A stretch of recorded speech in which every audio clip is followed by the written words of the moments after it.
Thank you, Riv. And, I mean, that game did not disappoint. That was exciting. Unless you're a teammate fan.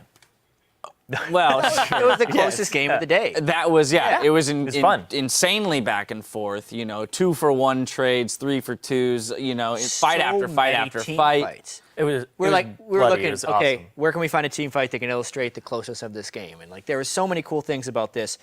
Phoenix getting really fed. He had 2 fights where they're triple kills. He shot Maple Street down. But at the same time, Piglet kept dying in fights because Slushy was providing a lot of pressure along with Cali Trolls from the top lane, but none of the fights were game deciding. It was always one fight trading just barely in one favor or just in the other. 2 for 3. Until the final fight of the game, which was clearly game deciding. So that's our replay. Yeah. We're going to pull that one up on your screen 45 minutes in. Around the Baron pit, Zyrene, please.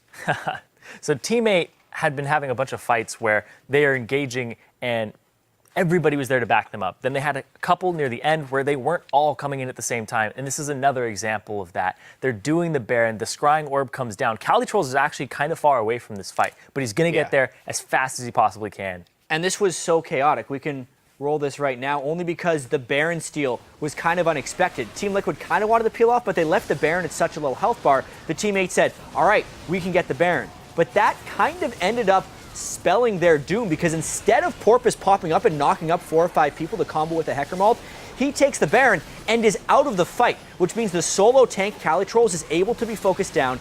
I Will Dominate is not able to be focused down because Maple Street was set so far back in this game, and at that point it's just a speedy Lulu Lucian team crushing Teammate. It's just one of those things where Cali Trolls is going too hard again, dives the backline, and he doesn't have the assistance of his team.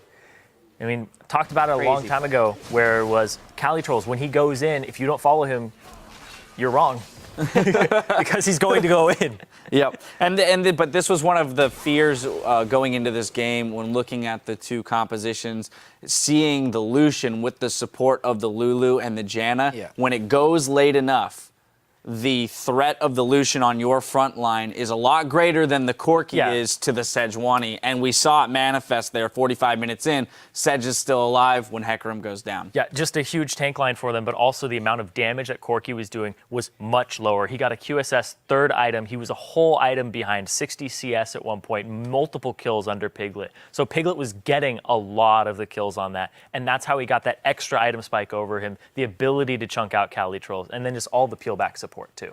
Yeah. So essentially now we have Team Liquid snagging that 6th place spot, making it into playoffs. But I have to say, those weren't the most ecstatic faces I've ever seen on people who just qualified, last game of the season qualify, or tiebreak, not even last game of the season, had to get to the tiebreak, win that.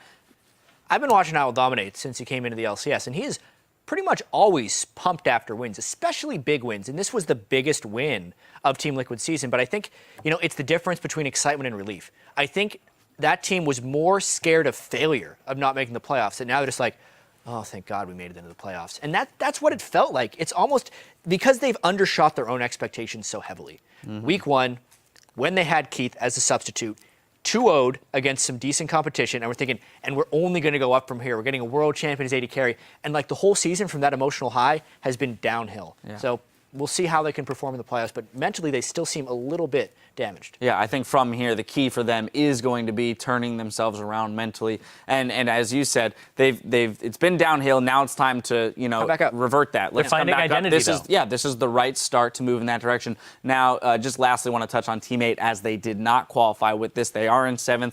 So unfortunately, that means no playoffs, but they are securely into the summer split. And for a team, that's coming new into the LCS, I think they performed very well. They showed that they can compete with everyone. They've got wins against top teams. They beat TSM when no one else had, right? So you look at that, I think there's a lot of positives for them to take away from this split. And their trick for them is to not let it get them down and to continue to use this off time to improve as a team. A lot of it will do with expectations. Yeah. I think coming into the split, they didn't necessarily expect to be a playoff team, and so much happened today. If things happened differently for Teammate, they could have been 4th. Yeah. That's how swinging this day was for them. So it's obviously going to be very, very disappointing for Teammate, but they need to recover, right? They are still a good team. They know they have the potential. They weren't thinking of winning the split anyway. If they want to go to Worlds, they're going to win next split, right? That would be their mindset. And I think they can take a lot of positives away from the split. Yeah, I think I was kind of concerned for them coming from Challenger to here was that they weren't going to be able to, like, Maple Street wasn't going to be able to perform and hold up to other AD carries. Cali Trolls was just going to fall onto farming top laners and be pushed off of his champion pool because it was the meta. Yeah. And it did kind of happen a little bit. But then when they broke out of that, we saw some really good things from Teammate, and they started to define a style for them.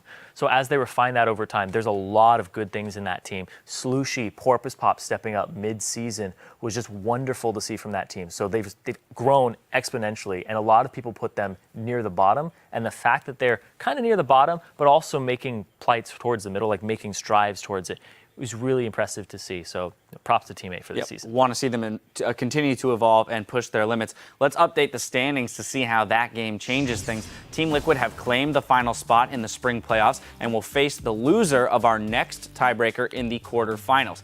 That means Teammate slide down into 7th place and are done until the summer split begins. Still to be decided is whether Cloud9 or CounterLogic Gaming will take the 2nd seed. Now, there was a coin toss just moments ago between CLG and Cloud9. As you can see here, Cloud9 ended up winning the coin toss and have elected to take the blue side. So we will reset the rift and bring you that tiebreaker after this. Stay with us. They used a penny this time. They did just for you. I feel like it was a better coin toss than last time. It was. Stop your constipation. Wow, I hope we make mic check with noises like that. Two-man Glacial Prison in the go. Dodo is the target, and he's the first kill. Dominate target Piglet as well. He can flash the wall, and the man is safe. Watch out. Lucian, one more. Nice. Phoenix. He W'd, he flashed, he had everything. I got him. Nice. But the battle continues. Especial on 12 health stays alive. Phoenix finds a bunch of cleanup. Porpoise is going to get dropped down. A triple. We're on Corki. We killed Corki. Okay. There's two up. Push mid. They've got a hook in there as well. Fight begins. Sushi's the target. Oh, Boris gets Baron. Here comes Hecarim. Who's the target? It's Phoenix. The battle is over. Team Liquid will be the final team in the playoffs. Congratulations.